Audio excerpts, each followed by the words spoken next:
வணக்கம்.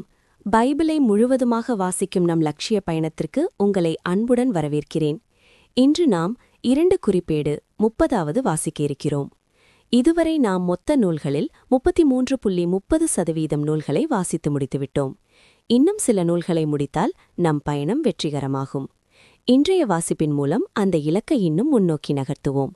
வாங்க தொடங்குவோம். பாஸ்கா திருவிழா.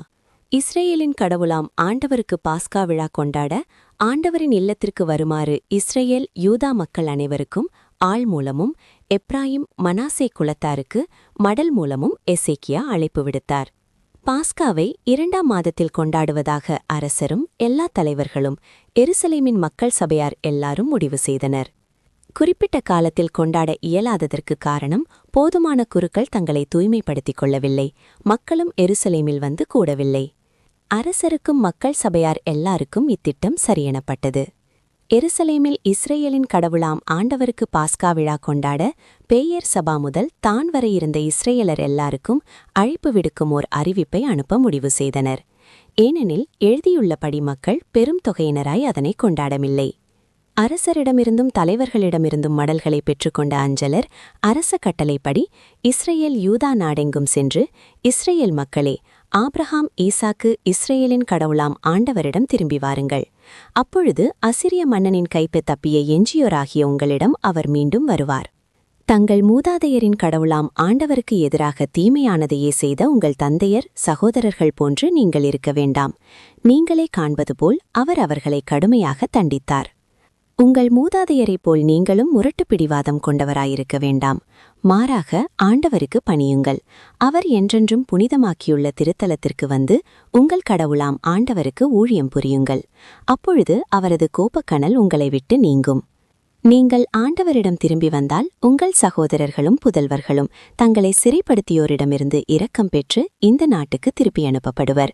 ஏனெனில் உங்கள் கடவுளாம் ஆண்டவர் அருளும் இரக்கமும் கொண்டவர்.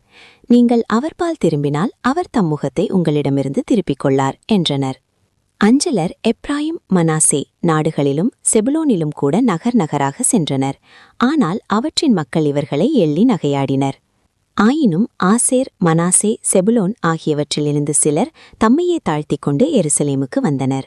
ஆண்டவரின் வாக்கிற்கு ஏற்பவும் அரசர் தலைவர்களின் கட்டளைப்படியும் யூதாவினர் நடப்பதற்கு ஆண்டவரின் ஆற்றல் அவர்களை ஒருமனப்படுத்தியது. 2ஆம் மாதத்தில் புளியாத அப்பத் திருவிழாவை கொண்டாட எருசலேமில் மக்கள் சபையார் மாபெரும் அளவில் கூடினர்.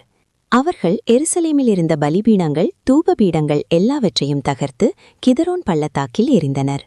2ஆம் மாதத்தின் 14ஆம் நாள் அவர்கள் பாஸ்கா ஆட்டுக்குட்டியை வெட்டினர். குருக்களும் லேவியரும் வெட்கமடைந்தவராய் தங்களையே தூய்மைப்படுத்திக் கொண்டனர். பின்னர் ஆண்டவரின் இல்லத்திற்கு எரிபலியை கொண்டு வந்தனர்.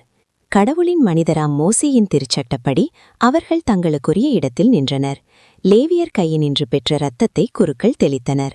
சபையிலிருந்த பலர் தங்களை தூய்மைப்படுத்திக் கொள்ளவில்லை.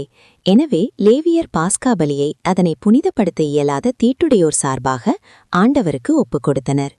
இருப்பினும் மக்கள் பலர், எப்ராயிம், மனாசே, இசக்கார், செபுலோன் குலத்தார் பலர் தங்களையே தூய்மைப்படுத்திக் கொள்ளாமல் எழுதியுள்ளதற்கு மாறாக பாஸ்காவை உண்டனர்.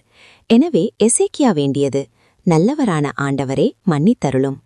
தன் மூதாதையரின் கடவுளாம் ஆண்டவரை தேட மனம் கொண்ட ஒவ்வொருவனையும் அவன் திருத்தலத்திற்கு ஏற்ற முறையில் தன்னையே தூய்மைப்படுத்திக் கொள்ளவில்லை எனினும் மன்னித்தருளும். ஆண்டவர் எசேக்கியாவின் வேண்டுததைக் கேட்டு மக்களுக்கு நலமளித்தார். எருசலேமில் கூடியிருந்த இஸ்ரேல் மக்கள் புளியாத அப்பத் திருவிழாவை மிகுந்த மகிழ்ச்சியோடு 7 நாள்கள் கொண்டாடினர்.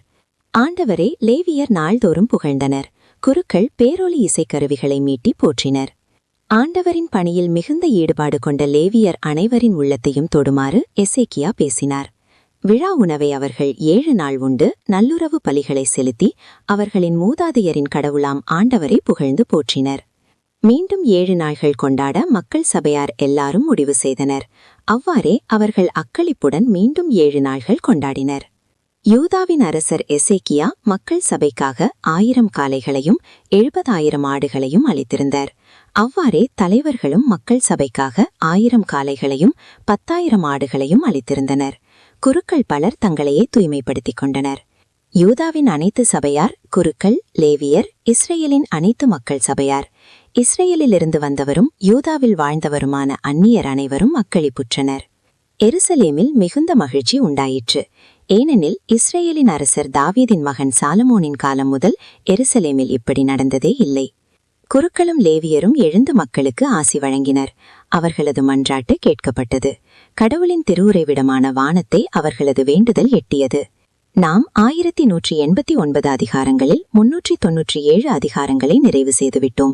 இன்னும் சில அதிகாரங்களை வாசித்தால் முழு பைபிளையும் முடித்து விடுவோம். நாளை அடுத்த அதிகாரத்தை பார்க்க சந்திப்போம்.